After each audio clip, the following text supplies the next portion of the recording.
Bonjour à toutes et à tous, bienvenue dans cette nouvelle vidéo. Aujourd'hui, unboxing de mon imprimante, la Dagoma Discovery 200, celle que j'ai pour le moment et que j'utilise au quotidien.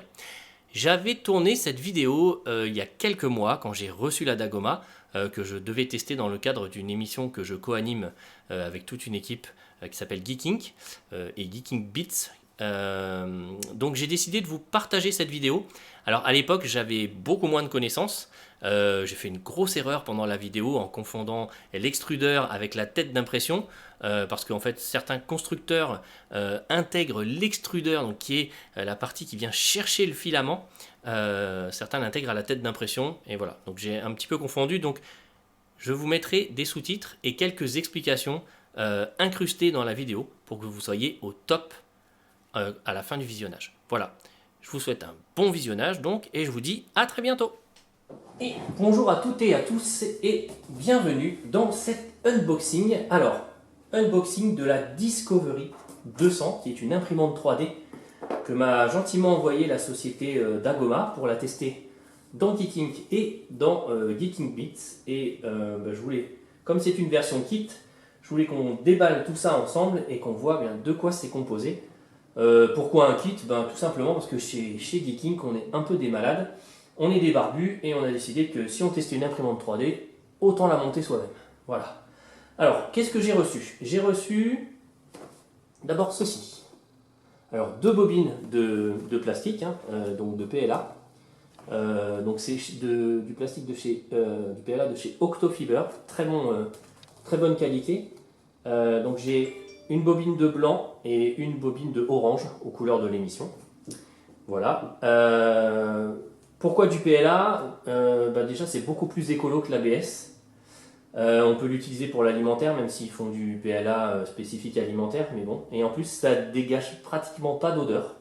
Donc c'est quand même le gros avantage de cette techno par rapport à l'ABS. Alors le hic effectivement, c'est que quand on va avoir des gros pièces 3D, va falloir coller ça à la superglue, etc. plutôt qu'à l'acétone. Donc ça, je pense que c'est quelque chose dont on parlera un peu plus avant dans le test. Qu'est-ce que j'ai reçu également? J'ai reçu ceci, donc qui est un Bultac. Le Bultac, c'est tout simplement un genre de tapis de souris qu'on vient poser sur le plateau de l'imprimante 3D. Ça permet de venir imprimer les objets et ensuite de pouvoir les décoller facilement. Plutôt que de mettre du scotch bleu 3M à chaque fois, ou comme font certains maintenant, d'utiliser de la colle UU-Stick directement sur le plateau. Le petit carambar signature de chez Dagoma, merci à eux, ça fait toujours plaisir. Et donc on va passer au gros de la bête. Alors, le colis fait 8 kg, alors il y a 2 kg de PLA, mais autant vous dire que quand même l'imprimante pèse un petit peu. Et voilà le contenu. Donc on a quelques flyers, bienvenue chez Dagoma, hop, notice de bienvenue. Donc le contenu, voilà, il y a ce qu'il faut, donc a priori sur une carte micro SD, le logiciel pour bien commencer, etc., etc. Ça on verra plus tard. Je ne vous ferai pas de vidéo du montage parce que j'ai décidé de prendre mon temps. Il y a pas mal de boulot. Les retours que j'ai, c'est en gros une journée de montage. Si j'ai le courage, je vous ferai plutôt un time-lapse, mais voilà. Et je voulais aussi m'excuser d'ores et déjà peut-être de la qualité du son, puisque je n'ai que le micro intégré à mon appareil photo pour aujourd'hui. Donc là, on a un petit échantillon de PLA qui va nous permettre de faire les premiers essais. Voilà. Des gaines qui permettent de passer les câbles un peu plus proprement. Voilà, avec le tube. On a donc l'ensemble des câbles pour relier à la carte centrale, le futur cordon d'alimentation. Ici on a les courroies.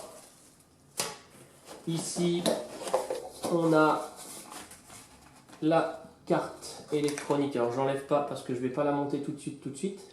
Donc c'est ici en fait que viennent se câbler l'ensemble des fils, et ici on voit qu'il y a aussi un emplacement micro SD. Voilà.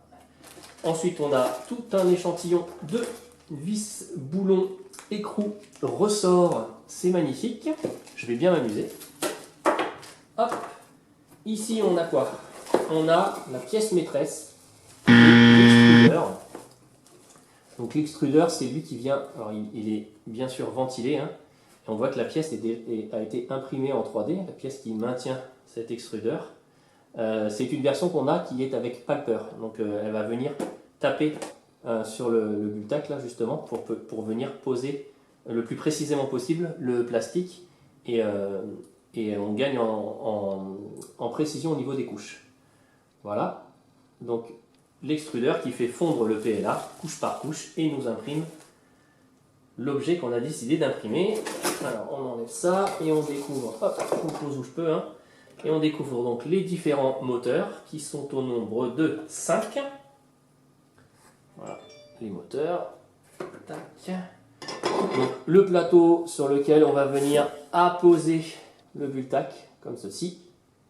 Voilà, comme on dit en anglais, ça fit parfaitement, perfectly. Ok. Ici, on a les différents éléments plastiques et ça saute tout de suite aux yeux. Si vous regardez un petit peu de plus près, j'espère que ça va bien faire la mise au point. On voit des rainures, donc tout est déjà imprimé en 3D en fait. Donc on a une imprimante 3D qui est elle-même en grande partie imprimée en 3D et ça, j'avoue, ça me plaît beaucoup. Voilà, donc là on a les différentes pièces, je ne vais pas toutes vous les sortir. Et alors, je devais recevoir l'imprimante beaucoup plus tôt et je l'ai reçue assez tard à cause de ça. Donc là, ce sont les différents rails métalliques qui vont permettre à l'extrudeur et au moteur de bouger l'extrudeur. On a ça ici, je vérifie. Donc on va poser hop, les moteurs comme ceci pour l'instant. Hop. Il y a encore des choses, forcément. On a quand même un magnifique transfo pour l'alimentation. Ça consomme quand même un petit peu d'électricité. Et je pense que maintenant, on a fait le tour. Voilà. On a bien fait le tour. Je n'ai normalement rien oublié. Donc, ce que je vous propose, c'est je vais essayer de ranger tout ça. Et puis, je vous ferai une petite photo de l'ensemble des pièces qui constituent le kit. C'est tout pour cette vidéo.